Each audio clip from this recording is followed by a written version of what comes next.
Good morning. It's Wednesday, August 14th. Heading into the office today. Haven't done one of these personal videos in a while. Got kind of sidetracked. Figured I'd do one today.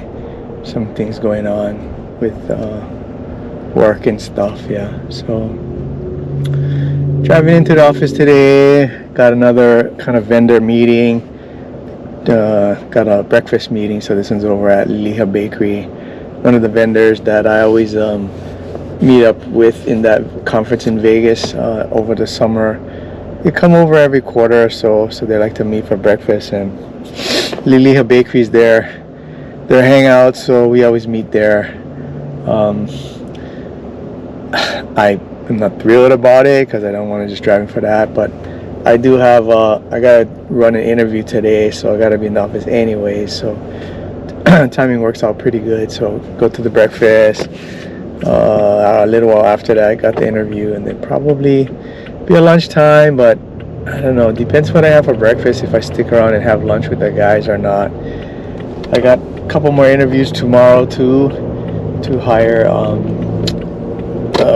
lady that worked with our company for 34 years. She finally decided to retire this year, so I'm hiring her replacement. I'm hoping to promote one of the guys from inside our company, inside my group actually, that's been working with us for probably 5 years now. He's been with us for a while. He's a little bit on the younger side. He's not super experienced, but you know, it's kind of one of those things. He's doing a lot of the work that I'd expect that person to do. He works well with with the other guys in the group. So, I want to keep that harmony there, right? I don't want to hire some superstar guy that cannot get along with the team, yeah. So, just a simple advice to any supervisors or potential supervisors out there, yeah. When you're hiring people, or when you're building a team, a bunch of superstars doesn't necessarily equate to a great functioning team, right? I mean, I guess the Olympic basketball team might be an exception, right? A whole bunch of superstars, they played well together, but you're not expecting them to play together for like 10, 15 years, right? In a business, you'd love to have your good workers stick with you for a really long time, yeah. So I've been fortunate, haven't lost an employee to another job or anything for a while. So, I've been kind of lucky. I try to address the morale issues, try to take care of their needs and their wants, so, they feel appreciated, right? It's not always about how much they're getting paid. I mean, don't get me wrong, it does help, but pay is not always the biggest factor, right? I know I have a couple guys that there's a good chance they could go somewhere else and make more money, but I make work, I don't say pleasant, but they can deal with it, they can handle it, they know I got their back, so it makes things a lot easier for them to stick around. Yeah, I've had a few people say I'm still here because you're around, and when I start talking about retirement, some of them keep saying, oh, can't you just work a little longer and all that, right? So it makes me feel good, right? I've built the relationship with all my staff as best that I could. It's not a friendship, right? Because people always say, as a manager, it's not a popularity contest. It isn't, but it's not being a jerk either, right? You can turn people off so quickly and lose good staff by not working well with them. So that's what I've tried. On that note, right, so there's been a couple reorganizations in IT probably in the last 18 to 24 months, right? And one of the last big ones was a group that I used to manage that used to be under a different director got shifted under my director, right? And these guys have been struggling. They had poor leadership for a long time. The person that hired them really didn't know what he was doing, so he got a bunch of people that they're not really motivated to do their job, not really excited about technology. They're just kind of there to collect their paycheck, right? So they got put under somebody who has no background in that area, and she's struggling, and I don't blame her. I've had a couple of talks with her and try to give her some ideas on how to improve, but it's hard, when you don't have the right staffing or skill sets. It doesn't matter how good a manager or supervisor you are, it's tough. So now there's talk that they want to give me that group, and I'm like, bruh, I do not want these guys, right? They're just bad, right? I know I've been saying that my existing teams will not be happy if I gotta supervise them too. So I've been trying to play off of that. I mean, I actually got up to use the restroom in the middle of the night, and I had a hard time going back to sleep for a little while, thinking that, oh my gosh, these guys are gonna be under me. What am I supposed to do, right? So I came up with a few ideas about how to figure out how to keep them from coming under me. I mean, the worst case is if they try to transfer them under me, I'll just go grab another position in the company, right? I'm not gonna leave the company. It doesn't make sense at this point, right? It's just too late. I mean, the other mindset I had is, well, if you're gonna give me 12 people and four out of the 5 are just dead wood, bro, you gotta promote me to like a senior program manager. I'm not gonna just take this on and just roll over and play dead. I'm tired of that, right? I've done enough for this company. I've sacrificed a lot. I've got us to where we needed to be, and now to expect me in under 2 years to fix this group, that just ain't happening, bro. That's not what I want to do. I'm not investing a whole lot of my resources to build that up, right? I get it. It's a job. I got 8 hours a day, but these guys need 10, 12 hours a day, and that's still probably not going to be enough, right? I mean, I basically would just come in and say, dude, you guys got to either hit the road running or hit the road. So that's kind of, it's kind of what I'm thinking. I'm hoping it doesn't come to it. I'm hoping they're successful in getting an additional supervisor for that area, because they need somebody dedicated to them, right?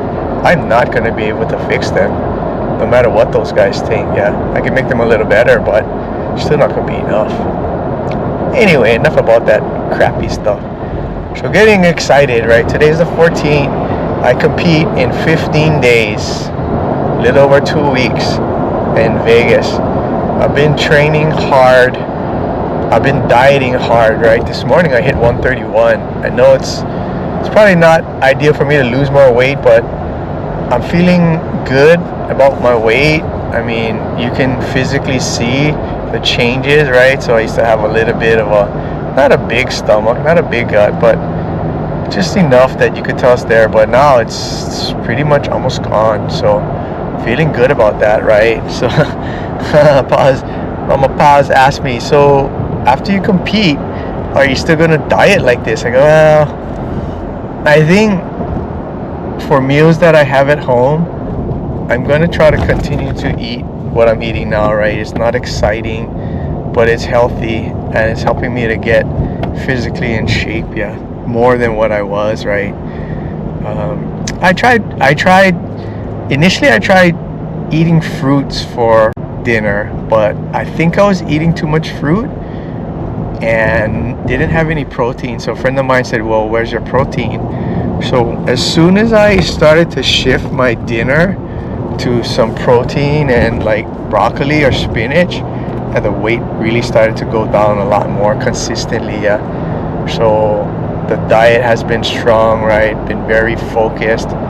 It's not been easy. I've been to a couple potlucks, some karaoke nights, barbecues. I really had to kind of control what I ate. I mean, we went to a karaoke, and I think I had small pieces of chicken and 1 salmon sushi and 1 beer. No, I think I had 2 beers, but it was not easy, I mean, I love eating as much as the next person, but understand, like I said, I have a goal. Once we've competed, then I'll have a nice meal, but then come back and probably kind of be pretty rigid with my diet again, I do want to eat a musubi. Musubi is probably one of the highest things on my list. Musubi and ramen. I haven't had that in a while. I think last Friday I went out to lunch, and it was a Japanese restaurant, and they have good rice there. I ate like 2 small spoons of rice. That was it. I gave almost half of my plate away to someone else, to my friend Herman. So it was, I don't want to say it's hard, but it's not one of those things, right? And then going to breakfast now, Liliha Bakery. So I mean, I'm at a point where I could have a decent breakfast, but I don't wanna spoil it, and so I'm gonna try to look for some sort of healthy option to eat and see where we go from there. Yeah. So I'm training hard, man. I'm pushing super hard. I have one goal in mind, right? Is to win that gold and be on top of that podium. I'm not coming in. I don't want to come in second or third. I don't want a participation medal. I want the gold. I want to fucking have my hand raised at that tournament and bring back that medal to Concept. Even Maya was talking at the end of the other night's class, saying, go easy on Rob. He's gonna compete soon. He's prepared 1 year for this. He even remembers when I started, and I told him on that day, I'm joining your gym to prepare for Masters in 2024, and this is it. 15 days out, I'm ready. I'm pushing hard, right? I think I have 1 or 2, maybe 2 more comp classes at Concept. Last week was strong. Card never comes, so you never see, but last week was strong. I mean, I'm not going against people my age and my size, and a bunch of them are girls, right? I mean, they're not girls, they're ladies, right? They're mid-20s to early 30s, but they go hard. Even a brown belt from Alliance, John, says, man, you guys kill me in the comp class. Those girls go hard, especially Shayna. Shayna's tough as nails. I saw her rolling with Carter last night, and even Cart had a hard time passing her guard. When she inverts and Cart goes to north-south, her arms and legs frame is so strong.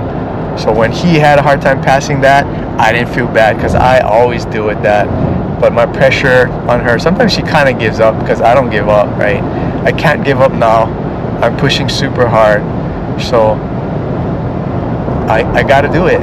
That's all there is. Alright, I think I'll cut this video short. I'll cut this video here and catch up with you guys again. Hopefully not too long like this one. Alright guys, take care. Bye.